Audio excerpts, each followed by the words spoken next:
सुबह की पहली रोशनी निकल ही रही होती है कि अचानक वादी हिज्र एक दर्दनाक गूंज से लरज उठती है।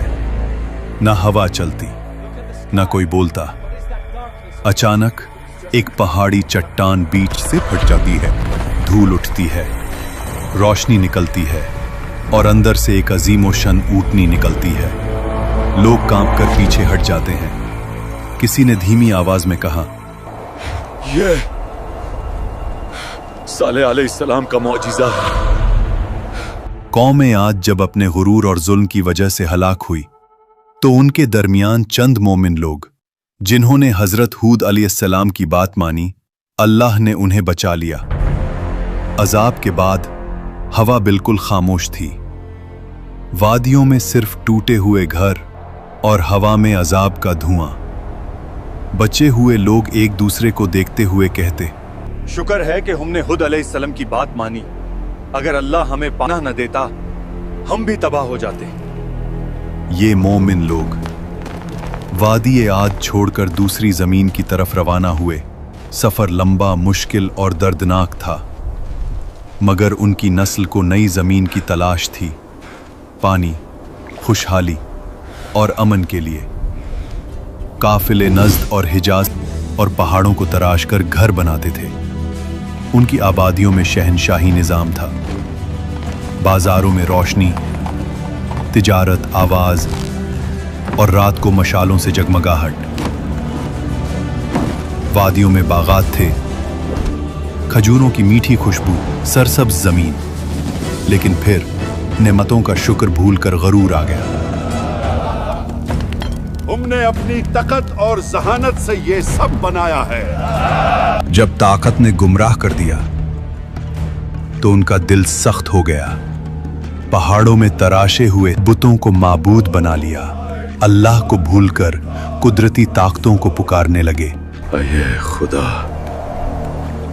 हुमायूं अजीम ताकत दे। अपनी ताकत, दौलत और पहाड़ तराशने की सलाहियत पर इतना गुरूर कहते,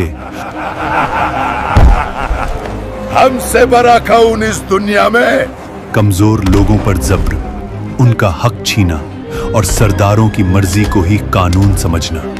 ये सब कुछ यूं था जैसे कोई इंसान अल्लाह के कानून को छोड़कर अपनी मर्जी का कानून बना ले और फिर खुद को उस पर हमेशा के लिए इस्तिस्ना करार दे दे। ये सब कुछ देखा देखा सा लग रहा है। कौम समूद में फसाद, बेहुदगी और गुनाह आम था।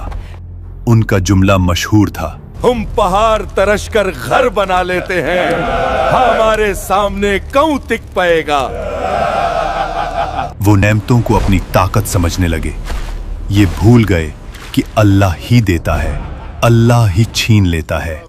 इसी वादी में एक मुअज़्ज़िज़ खानदान, उबैद बिन मस के घर एक नूरानी बच्चा पैदा हुआ, सालेह अलैहिस्सलाम।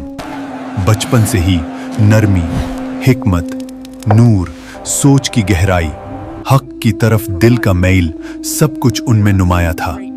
कौम के बुजुर्ग अक्सर कहते, ये लड़का आम नहीं, इसकी बातों में काफी गहराई है। जब वो जवान हुए उनका रवैया बिल्कुल मुख्तलिफ था। दुनिया की चमक उन्हें न खींचती। वो अकेला वक्त गुजारकर अल्लाह को याद करते। फिर एक रात अल्लाह ने उन्हें नबूवत अता फरमाई। सालेह अलैहिस्सलाम अपनी बस्ती में गए और लोगों से कहा, सिर्फ अल्लाह की इबादत करो, तुम्हारा कोई माबूद उसके सिवा नहीं। कौम के सरबराह हंस दिए।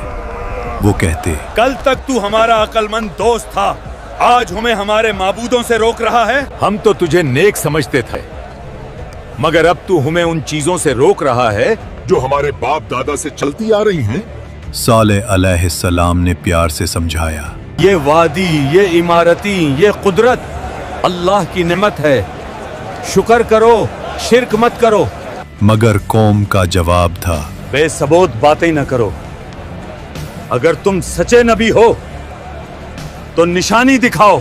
सरबराहों ने कहा, इस पहाड़ी चट्टान के अंदर से एक जिंदा ओतनी निकल कर दिखाओ, तब हम मानेंगे। सालेह अलैहिस्सलाम उन लोगों के साथ उस पहाड़ी के पास गए और अल्लाह से दुआ की।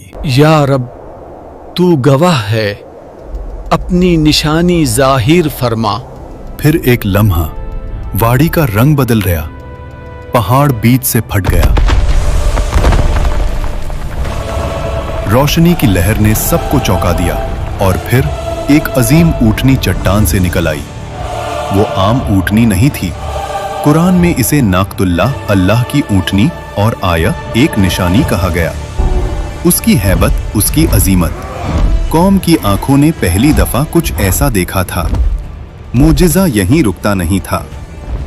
ऊँटनी वाड़ी के कुआं से पूरा दिन पानी पीती थी और पूरा कुआं खाली हो जाता था। लोग परेशान हो जाते, कुआं का सारा पानी खत्म हो गया। मगर अल्लाह ने इसका मुआवजा भी दिया था। अगला दिन पूरी कौम उसके दूध से सायर होती थी। इतना दूध के हर घर, हर जानवर, हर बच्चा, सबकी जरूरत पूरी होती। एक दिन ओतनी कुएं से पानी पिएगी तो उस दिन कोई भी उस कुएं से पानी नहीं पाएगा। और अगले दिन तुम सब कुआं से पानी पी सकते हो। यानी एक दिन ओतनी का और अगले दिन लोगों का।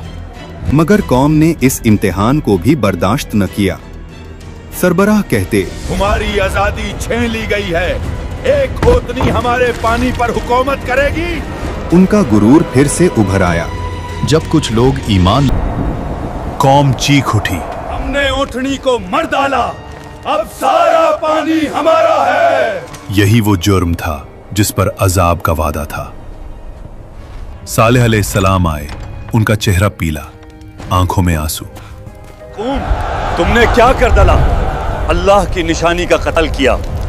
अब तुम्हारे पास सिर्फ 3 दिन हैं। अजाब?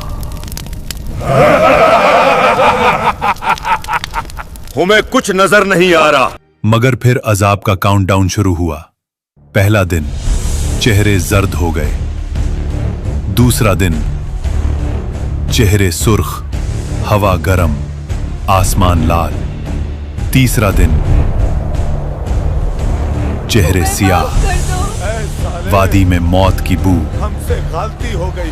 और फिर फजर से पहले ही आसमान लर्जा, पहाड़ हिले, जमीन से खौफनाक आवाज, और फिर एक चीख, ऐसी चीख के दिल फट गए, रूहें जिस्म से निकल गईं। कौम के सब लोग अपने घरों में उल्टे पड़े रह गए। कुरान में आया है, एक चीख ने उन्हें पकड़ लिया। कौम समूद खत्म हो गई। सालेह अलैहिस्सलाम वादी के किनारे पर रुककर कहते, मैंने तुम्हें समझाया था, मगर तुम नसीहत को पसंद नहीं करते थे।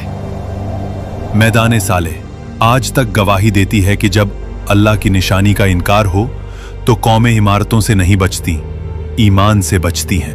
अगर तुम्हें यह कुरानिक कहानी पसंद आई हो तो वीडियो को लाइक करो, कमेंट्स में लिखो तुम अगले एपिसोड में किस कौम की कहानी देखना चाहते हो, और चैनल को सब्सक्राइब करना मत भूलना।